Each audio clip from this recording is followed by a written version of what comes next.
Alright, what's going on YouTube? Welcome back to my channel.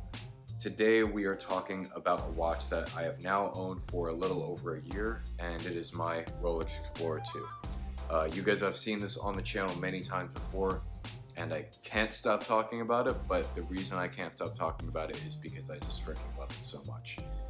And I'm gonna break this review down into two parts. So we'll start with the pros first, and then we'll just go from there. This watch, first off, is extremely durable. I have worn this as a daily beater pretty much non-stop, rotating it through the other watches in my collection and just wearing this very, very consistently to the point where the original bracelet has some scratches on it. However, in general, this watch is held up like a champ. There's no damage on it that can't be fixed with a light polish and a good servicing. Speaking of which, as far as servicing goes, that actually reminds me, this watch isn't going to need a service for at least another 5 years. And that's after taking this watch on hikes, going swimming with it in the ocean, and going to the gym with it and deadlifting with it on, and then going to the range and putting like 500 rounds down range in a single session, you know, like doing some things that are very, very intense for a watch, and putting it through its paces, and this thing is still just running, it's still ticking, and that is very, very impressive to me. I feel like I got what I paid for with this watch, and I'm very happy with that. But moving on, another pro that I would like to discuss is its complications. So this has a GMT functionality.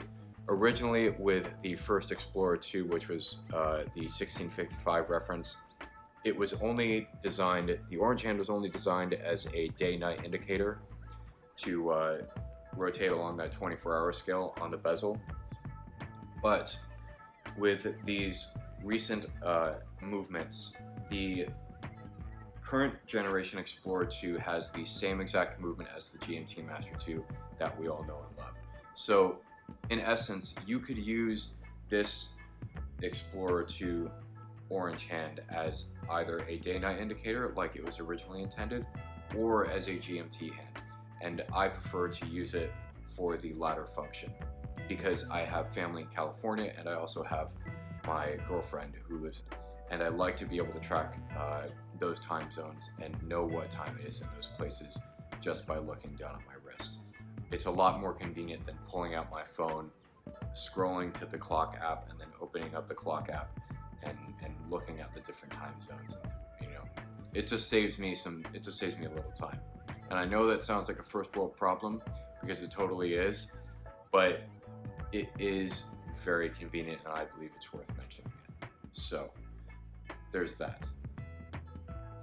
Next up, in terms of pros, I want to say that this is just a very low profile tool watch, and it doesn't scream for attention the way that many other watches might. You know, this is solid stainless steel. It's a black dial watch that looks decent on a NATO strap, and it's not too crazy looking. It's not ostentatious at all on its original It's not too ostentatious on its original bracelet.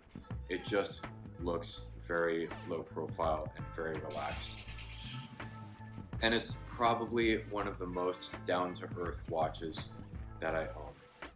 And that is why I like to, you know, wear it as a daily beater, because it just kind of blends into almost everything. And it doesn't really feel too out of place in most areas. And I'll break that down a little more in the cons section. But for the most part, I've only been noticed wearing this watch twice after an entire year of ownership. Most of the time, people don't even know that I have a Rolex on my wrist. And in most situations, I would say that's a good thing. I don't wear these watches for other people. I wear them for me. I wear them because I like to have these timepieces on my wrist. You know, I'm not trying to flash anything, and it just feels good knowing that I have this. But with that being said, I want to talk about some of the cons. The first con as far as this watch is concerned is its price. It is $9,650 at MSRP. That is really expensive. That's a lot of money to pay for anything, let alone a watch. And yeah, if you want this watch, then just be prepared to fork out a lot of money, because this is not a cheap watch. It's a Rolex after all. Moving on from that, the second con that I want to bring up is the fact that this isn't actually a go anywhere, do anything watch. I know a lot of people will attribute that moniker to the Explorer 1, but it doesn't apply to the Explorer 2. The Explorer 2 is just not a go anywhere, do anything watch. It's not formal enough for that moniker, in my opinion. In 2024, you know, we're a lot more casual, and in many situations, you know, if you were to get into black tie and then throw this watch on, nobody would bat an eye. Nobody would really say anything. But in the traditional sense of what a dress watch is and should be, you know, time only, ideally manually wound, thin enough to fit under a cuff,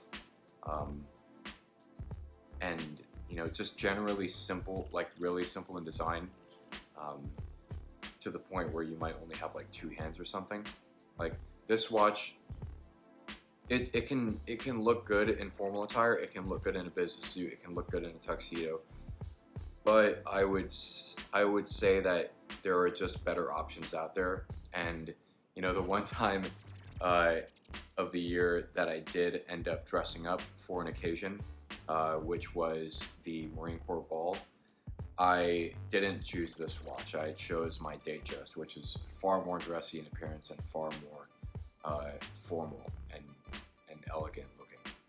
This is like by comparison, this watch is very rugged and very brutalistic, I would say. So there is that to consider. This is not your go anywhere, do anything watch. If you're gonna get this watch, I would suggest, you know, possibly getting a dress watch too, to you know, to pair along with it, because yeah, it may not satisfy all of those requirements. But the last thing I want to bring up, and this is probably the most important point in this entire review, is that despite this watch's low profile nature, at the end of the day, it is still a Rolex watch. And that means that people might actually want to take it from you. Anybody that has spent any amount of time on YouTube or around like the watch collecting space on social media has seen or heard of these horror stories of people getting followed home, or people getting, you know, their watches taken from them on the street as they're like leaving a nightclub or something. And frankly, it's terrible, right? Because, you know, we all want to be able to enjoy this hobby in peace without fear of having our lives put in danger, right? But unfortunately, that's just not the current reality of things. I would say that you just need to be situationally aware of your environment and the people that are inside of it. You need to be aware of your surroundings. You need to be aware of who is coming into your personal space and what their intentions are. And when you're wearing a Rolex or any expensive watch, and this kind of just applies to like life in general, you should just be like taking into account the things that are happening around you. That way you don't end up in an adverse situation that you're unable to escape from.